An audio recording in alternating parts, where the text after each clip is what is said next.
How do you keep yourself from like running up and down the main street by like, do you know what Jesus did for me? Like, how do you keep yourself from doing that? Well, just like I told you at work, I mean, I do it to a lot of people. Yeah. Even when they don't believe, I still tell them because I am a miracle. You are. My Mhm. gosh, this is amazing.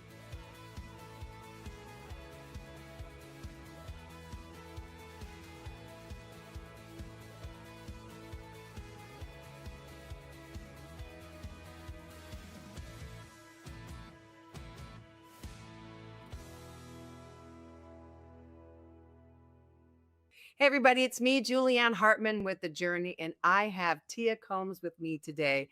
I am in the great state of Florida. And so, what's so fun is that I was picking up food for our daughter and son in law a couple of weeks ago. And we went to this store, this restaurant, and I met Tia.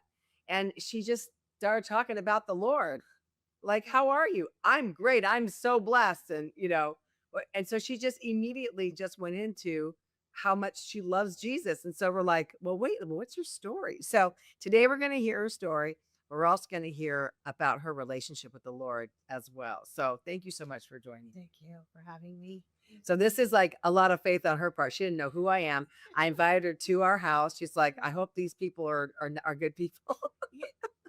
Yeah, I could tell right You off you could guys tell. were having get any weird vibes. I'm like, oh, these people are so I'm awesome. so glad that I didn't put off a weird vibe. No, but yeah, this is what I love. I love these kind of things because it's like you never know who you're gonna meet. And what I love too is that you never know people's stories. And I love people's stories. That's like my favorite thing is to hear what people's lives are like now, now that Yes. Jesus changed their lives. So let's go ahead and do this. I want you to, so we can just refer to the camera here because it's just easier to keep going back and forth. Okay. But you might have me so involved in your story that I might just be like, Okay. No worries. anyway, so do you want to like, I know you're going to talk about everything, but I want to ask you a few things. So first, were you raised a Christian? Did you know anything about God as a child? No, I was an only child, only grandchild, and Oh my God. yeah, they wanted to put me in a good school out here, so they put me in a Catholic school. Okay. So I would sneak off sometimes into the church by myself, and I would look at Jesus and I would wonder, the crucifix, I would wonder, who is that? And I always felt a presence with me in school, but it never really clicked, I never really got it. So, Okay. yeah. So, all right. So that was kind of like an introduction to at Yes. least like God, Jesus. I mean, like I didn't get any of that introduction to it, so I never really thought about it. But at least that was something, where the Lord will get to us and talk to us any place He can, right? True. Yeah. You were an only child, so what was your childhood like? Really rough. Really, Okay, really rough. I was raised in a family that, okay, they were wealthy. One side, my father was probably a huge drug dealer here in Brevard is County. that why he was wealthy? No, well, he had money, but my grandfather was an attorney, one of the biggest lawyers here in Brevard County. Okay, So I kind of like saw the best of both worlds or the worst. right. And I saw a lot of abuse, a lot of drug use, a lot of violence. So and then, my mother remarried, so her husband was just a full-blown alcoholic. He just Mm. drank all day every day. So that's what I was raised in. And it was hard. I mean, Yeah, it was hard, but they also loved me because, it to the best of their ability. right. So that's what my childhood, I had everything spoiled, rotten, spoiled. I had the world. Like I didn't have to want or need for anything, but it was still hard. So, all right. So then it was your grandpa who obviously, was very successful. Mhm. And so your dad had, obviously, you said that he was a drug dealer Yeah. in the Brevard County. And then, so, and being the only child, which sometimes, it does help when you have a brother or sister, you can at least, kind of like, just, I don't know, a bond together more when things are happening in the house. But did you have cousins? Do you have anybody that you would talk to I did about? not. Oh my gosh. You really were an only child in all ways. I did not. I had two brothers that I did not know I had till I was 9 years old, and they were much older than me. Well, they felt a lot older than me, and they felt very foreign when I met them. So, Mhm. yeah, I was pretty much alone. So then I know that, the story here is that you did not have a relation with the Lord because you didn't know him at all. No. And then also that you spent a lifetime with drugs and alcohol. Yes. Correct. Okay. So, And a lot of mental illness. okay. Every everywhere you looked, there was nobody that was stable. Everybody had some type of mental illness. So, How did you deal with that? And I mean, like, when was the first time that you started drinking or doing drugs? so I was very little. I was probably, I want to say 4 or 5. I started drinking alcohol. Ah, wait a minute. You're supposed to be drinking milk in a bottle, not alcohol. Yeah. My God. So there was a little bar down here, and back in the 70s, you could sit at the bar with your parents. So there were like no like legalities or rules Mhm. about that back in the day. And I had a stepfather who spent his life at a bar. So while my mom was at work or somewhere else, he would take me to this little bar down here on the beach, and I would sit next to him. He'd turn his head or whatever. He really didn't seem like he cared too much. I would drink his beer. So Ugh. that's where it started. And was it like a way of almost like escape for you? So you're like, oh, I kind of like this. Very much so, because as a child, I didn't like who I was, how I felt. I was very insecure. I was very lonely. I felt detached a lot. So to drink, it was an escape for me. Even at that age. So, Yeah. okay, so your father, did you, even though she got divorced and married somebody else, did you have a relationship with your father? Yeah, it was strained. It was weird. Very Okay. strange relationship. He had a drug problem. So, he would always say, "Oh, I'm coming to get you," or "Mom," and he'd never show up. So, I gained a lot of trust issues there. And the Lord is still working on me with that. Like I had a lot hard time trusting the Lord and or anybody or anything, just life in general. I just didn't have much trust for it. Well, I can absolutely see why. But that what's so awesome about that is that he's the only one you can trust. Yes. And so we put all our trust in him. So man, whatever man does, it doesn't matter That's because right. your trust is in the Lord.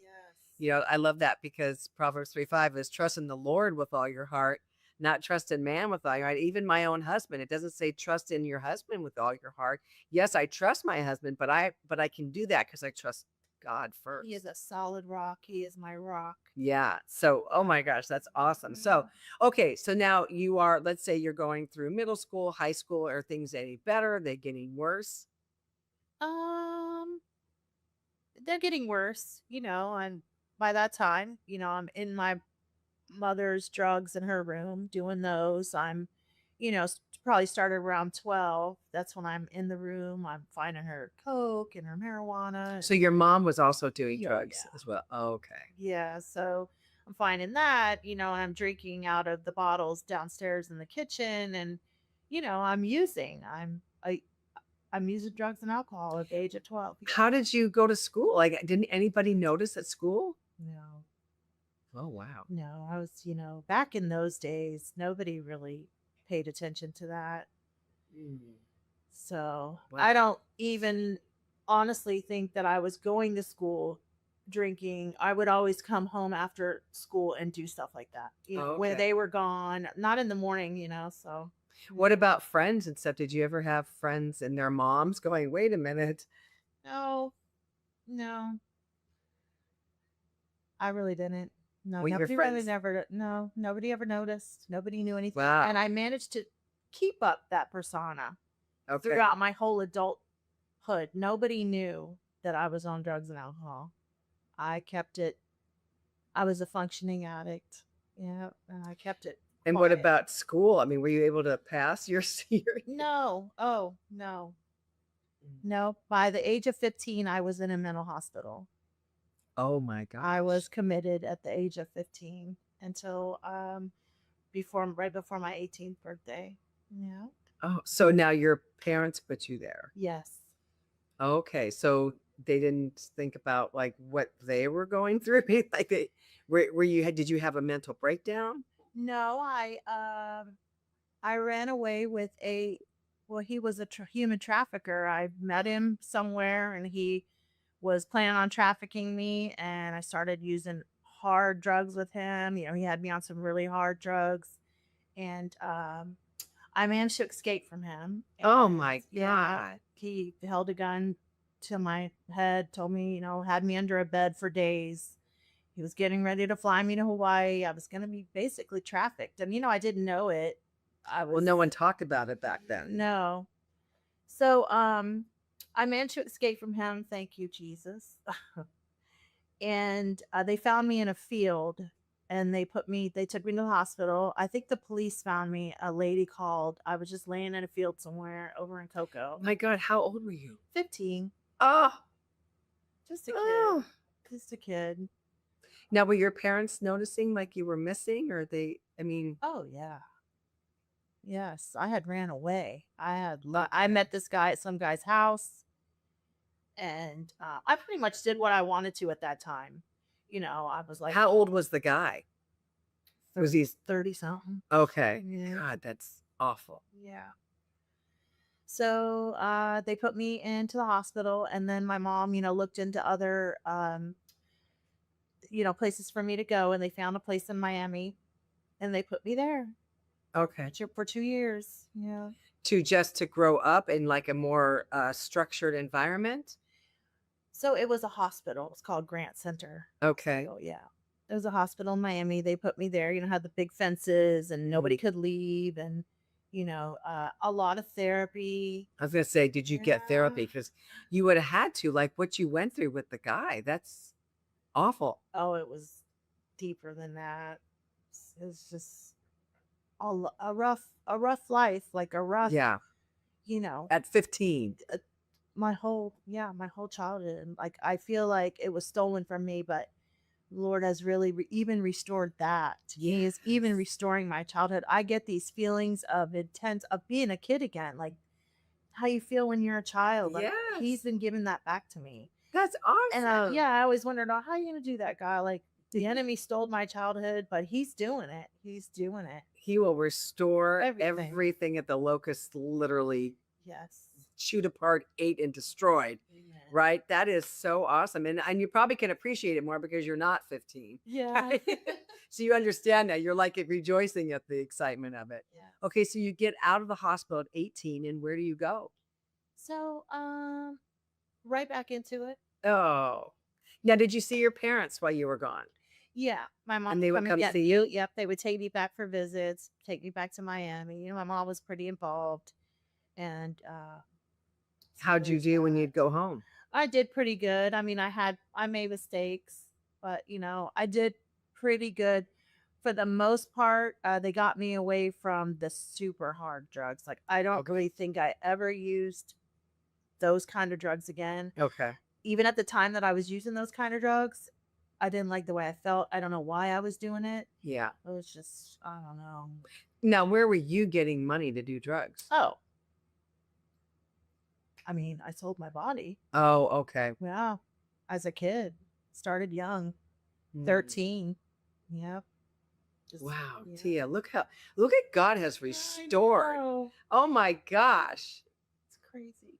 Wow. How do you keep yourself from, like, running up and down the main street by, like, do you know what Jesus did for me? Like, how do you keep yourself from doing that? Well, just like I told you at work, I mean, I do it to a lot of people. Yeah. Even when they don't believe, I still tell them because I am a miracle. You are. My gosh, this is amazing. Okay, so I mean, you hear stories, but sometimes you never meet the person, Yeah, right? right. That's walking around like this and that loves the Lord and has allowed him to come in and completely transform you in every way. Wow. Okay. So you get out, so you go right back. Did you stay in Miami? Did you come back here? I came back home. Okay. And of course, I met a guy.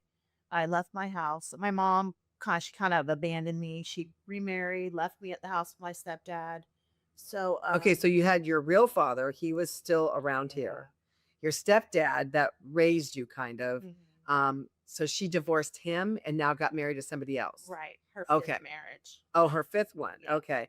So now she didn't want you to be a part of that? No, my mom abandoned me Okay. at that age. I mean, I was 17, probably would turn 18 pretty soon, but you still need your mom. Uh yeah. Still, but my mom she was very detached, not present, abusive, verbally, mostly verbal, physical, and so was he. So was my stepdad. He was more physically abusive. Like he would just beat me. Now that's the Beat me. stepdad that you were Yes. talking about? Okay. Mhm. So is it because of all the drugs with her as well? I think because my mom experienced a traumatic childhood that she just kind of rolled it over into raising me. And my Okay. mom did not want me.